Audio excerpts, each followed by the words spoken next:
BFM Business présente Edwige Chevrillon, la grande interview. Bonsoir à tous, bienvenue dans cette grande interview. Conférence sociale, donc, ça sera au mois d'octobre. Déclaration ce matin du porte-parole du gouvernement, Olivier Véran. Frédéric Souillot, bonsoir. Bonsoir Edwige Chevrillon. Merci d'être avec nous, secrétaire général de Force ouvrière. Je crois du reste, c'est la première fois que vous prenez la parole.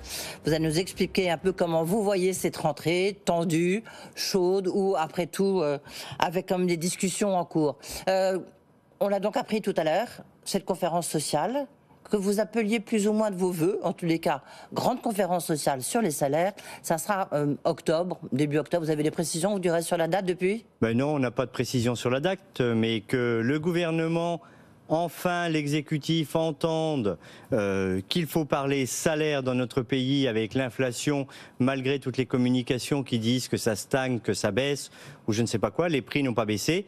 Et la première priorité pour les travailleurs, ben c'est les augmentations sur les salaires, mais c'est aussi la priorité pour notre protection sociale collective. Plus on augmente le salaire, mieux on cotise, et plus on cotise, moins il y a de pseudo-déséquilibre. Oui, on va rentrer un peu plus dans le détail quand même, si vous voulez bien. Cela dit, vous allez assister à cette conférence sociale ? Ben, je pense que nous irons. Nous sommes le syndicat de la fiche de paye. Nous réclamons de revenir sur les salaires et nous demandions à l'État notamment un coup de pouce sur le SMIC. Je rappelle quand même que dans ce pays, le premier employeur, c'est l'État.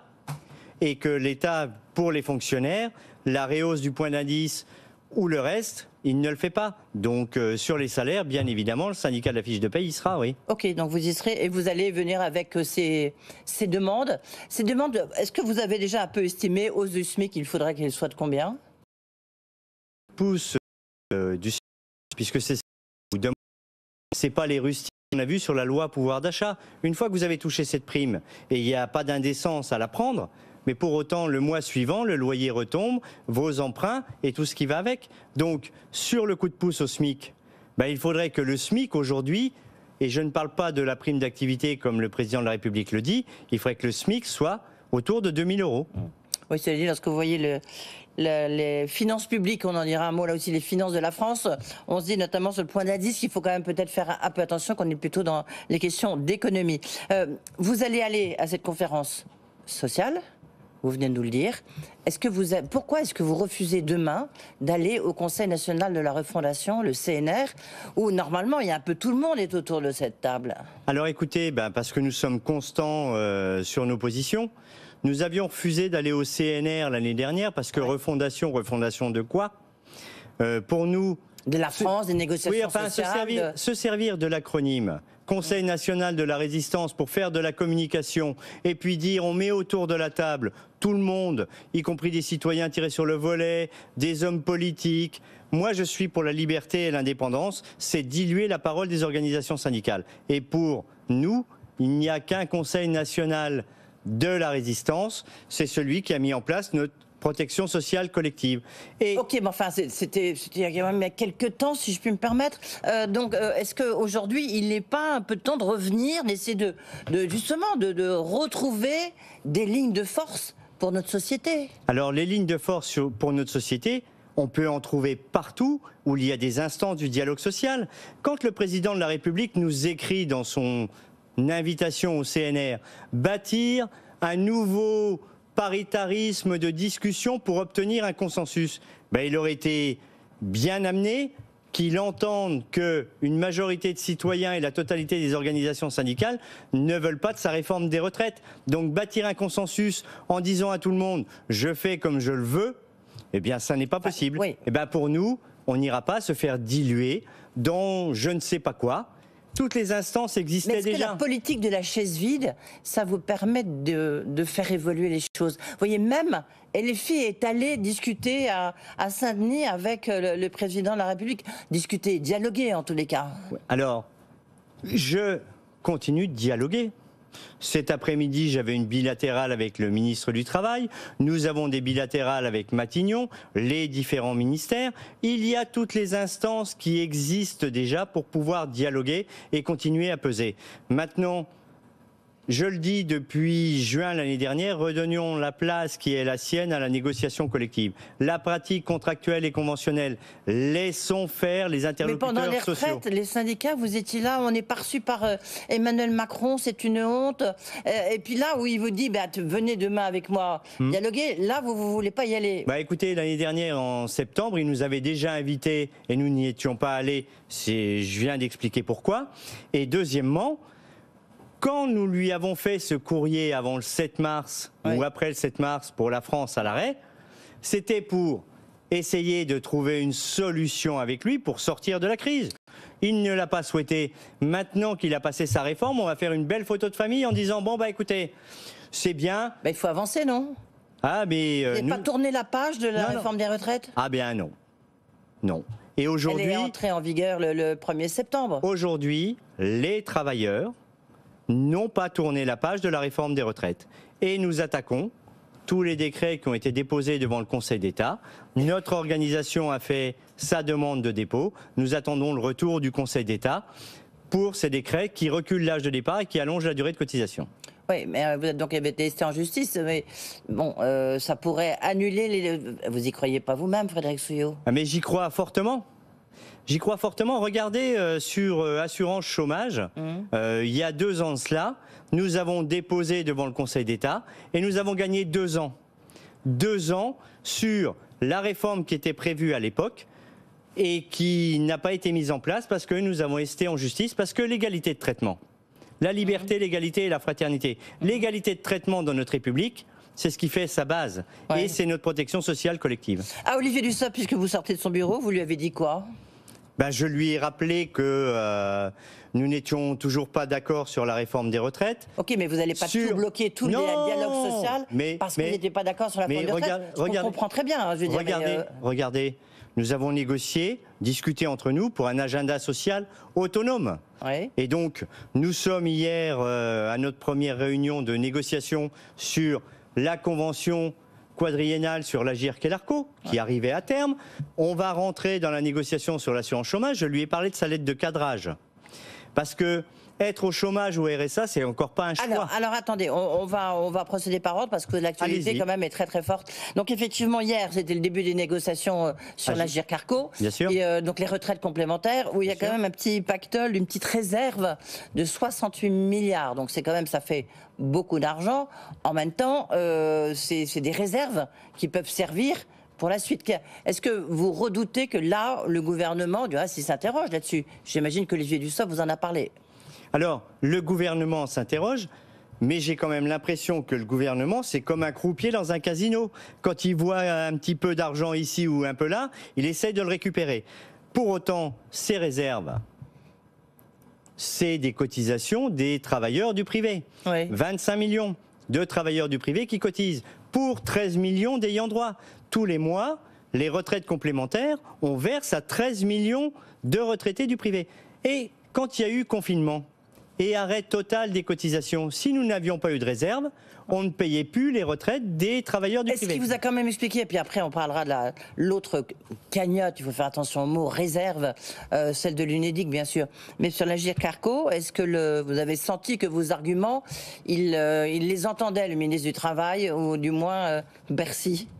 Alors Bercy, j'ai pas eu la discussion avec lui, mais sur les réserves aujourd'hui de l'Agirc et de l'ARCO, ce qu'il faut d'abord, c'est augmenter les retraites, regarder dans la convention que nous allons renégocier, enlever le coefficient de minoration et tout cela, et repartir sur une augmentation des retraites complémentaires. Les retraités, qu'ils soient du public ou du privé, ont subi l'inflation encore plus que les travailleurs. Il y avait déjà eu une petite revalorisation de mémoire en 2022, de 2,1. Comme tous les ans, au mois de novembre, puisque c'était comme ça que c'était écrit dans la Convention. Et là, vous voulez une hausse, FO demande une hausse de combien, cette fois-ci? On va en discuter entre nous, mais il faut qu'à minima, la hausse des pensions soit à la hauteur de l'inflation du moment. Ah, d'accord, ok, donc ça fera beaucoup plus que 2%, hein. Il y a des chances. Ouais. D'accord. Donc, ça sera la hausse des niveaux des retraites, ça correspondra à l'inflation de la partie des retraites complémentaires pour les salariés du privé. Oui. D'accord, ok. Sur l'UNEDIC. L'assurance chômage. Oui, juste l'Agir Carco, vous avez combien de temps? Vous devez rendre votre copie quand? Alors, je crois que la négociation doit terminer le 8 ou le 10 octobre. D'accord, ouais, donc ça. Et elle a commencé. Oui, mais vous voyez, quand vous disiez la politique de la chaise vide, là, il n'y a pas de politique de la chaise vide. On a eu cette discussion fin juin, début juillet. Le 5 septembre, les délégations étaient là, première réunion de négociation, et ils ont prévu 5 autres réunions de négociation. Sur l'UNEDIC, la nouvelle convention, vous avez jusqu'à quand? Vous avez un cadre. Alors le cadre, comme diraient les gens du MEDEF, il est quand même assez resserré par le gouvernement. C'est ça. Ouais. Il est restreint sur tout un tas de sujets, mais eh bien, c'est à nous de pousser le cadre dans la négociation. Ouais. Sur ce que vous appeliez, les réserves de l'UNEDIC, c'est pas des réserves. Entre 12 milliards à peu près. Enfin, c'est des gains. Bah si, c'est des gains chaque année dégagés. Mais c'est des gains dégagés parce qu'on indemnise moins les demandeurs d'emploi.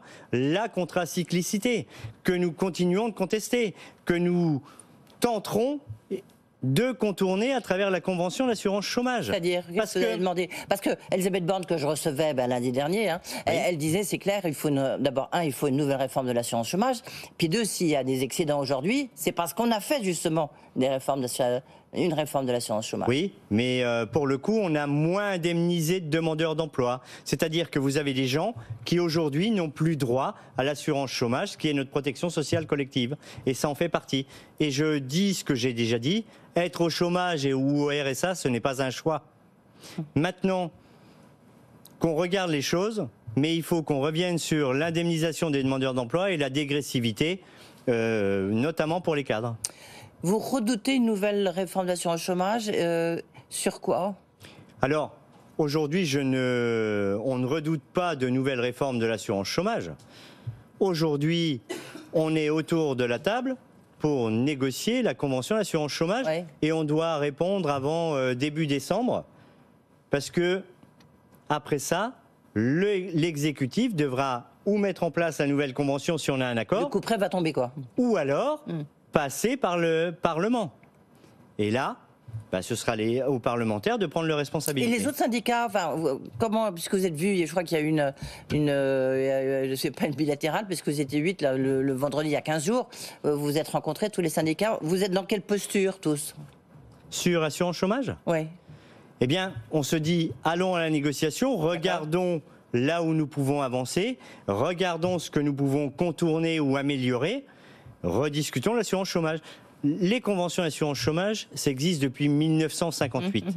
Celui qui propose à l'exécutif de mettre en place une assurance chômage, il s'appelle André Bergeron, il y a une salle à l'UNEDIC. Et donc, pour Force ouvrière, l'assurance chômage, ça fait partie de nos racines et de nos fondations fortes.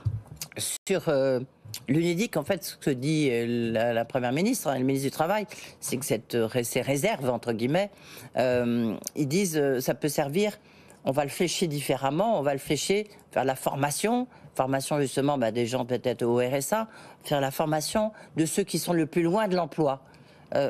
En soi, je veux dire, vous ne pouvez être que d'accord, non? Mais en soi, c'est pas l'objet de la Convention, en fait. La Convention, elle ne définit pas toute cette partie-là de la discussion de comment seront provisionnés ou préparés. Alors, ce que vous appelez l'excédent doit normalement, d'après l'exécutif, mais y compris la majorité précédente, permettre de rembourser la dette de l'UNEDIC créée par les exonérations de cotisations. Est-ce que vous pensez qu'il faut revenir sur les exonérations sur les bas salaires, ou du moins sur aujourd'hui c'est 3,5 fois le SMIC? Est-ce qu'il faut revenir dessus, vous pensez?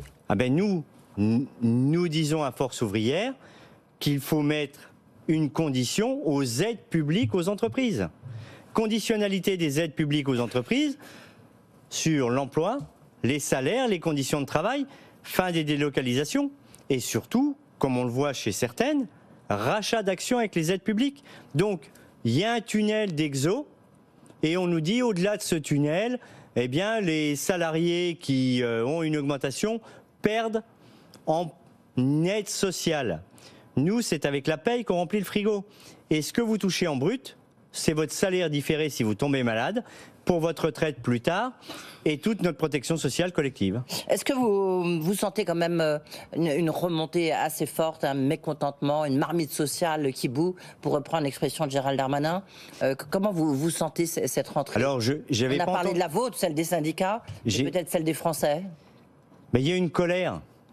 La colère, elle est toujours là, vis-à-vis de cette réforme des retraites, vis-à-vis de cette réforme de l'assurance chômage et du reste. Cette colère, pour l'instant, elle est sourde. Donc, les travailleurs ne sont pas passés à l'après-réforme des retraites. Et nous, organisations syndicales, notamment la nôtre, on n'a pas tourné la page de la réforme des retraites. Mais on voit bien qu'avec Maryse Léon, donc la nouvelle secrétaire générale de la CFDT, vous n'êtes pas complètement sur la même ligne. Hein. Vous me direz, c'est pas un scoop, ça, mais ça ne va pas forcément faciliter les négociations. Mais écoutez, posez la question à Maryse Léon. Je l'ai posée justement, elle dit nous on n'en veut pas au gouvernement, ça y est, la réforme des retraites, on était contre, maintenant il faut tourner la page. D'accord, et bien qu'il tourne la page, mais pour autant, pour mon organisation syndicale, je ne dis pas que j'en veux au gouvernement ou quoi que ce soit. C'est pas moi qui choisis l'exécutif qui est en place face à moi. C'est pas moi qui élis la première ministre ni quoi que ce soit. Je dis à cette majorité que venir toujours prendre dans la poche des travailleurs avec leur protection sociale collective, c'est inadmissible. Donc le 13 octobre, il y aura beaucoup de monde, vous pensez? Ça veut dire les dernières manifestations ont quand même démontré que bon, c'était pas forcément l'exercice le plus efficace pour se faire entendre.